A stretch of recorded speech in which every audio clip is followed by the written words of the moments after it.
کہ روحانی علوم یا علوم باطنی جن کو ہم کہتے ہیں وہ 118 قسم کے ہیں. ان میں سے 4 اللہ نے اپنے پاس مخصوص رکھے اور علم غیب بھی انہی میں سے ہے. وہ اصل میں در حقیقت چاروں ہی علم غیب ہیں اور ایک ہی دریا سے نکلنے والی 4 نہریں ہیں. علم الغیب القا ہے، علم الغیب الہامی ہے، علم الغیب امتناعی ہے اور علم الغیب عطائی ہے. چونکہ یہ اللہ نے چاروں علم اپنے لیے مخصوص رکھے، لیکن یہ وہ علوم ہیں جو وہ انسانوں پر واقع کر دیتا ہے. تو جس شخص سے وہ جتنا راضی ہوا، جس شخص کو اس نے اپنے جتنا قریب کر لیا، جس شخص پر وہ جتنا مہربان ہو گیا، اسی قدر اس نے یہ علم ان پر ظاہر کر دیا. اب کس ذریعے سے کیا؟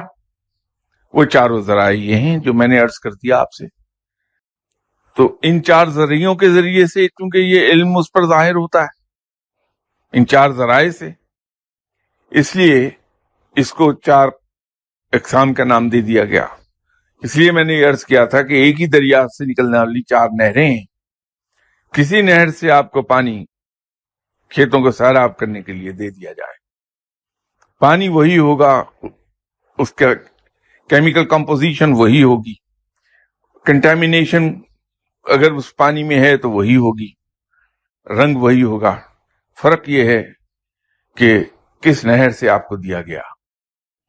تو نام اس نہر کا آ جائے گا، در حقیقت پانی اسی دریا کا ہے، قسم وہی ہے، اثرات وہی رکھے گا وہ جو کسی اور نہر سے ملنے والا پانی ہے.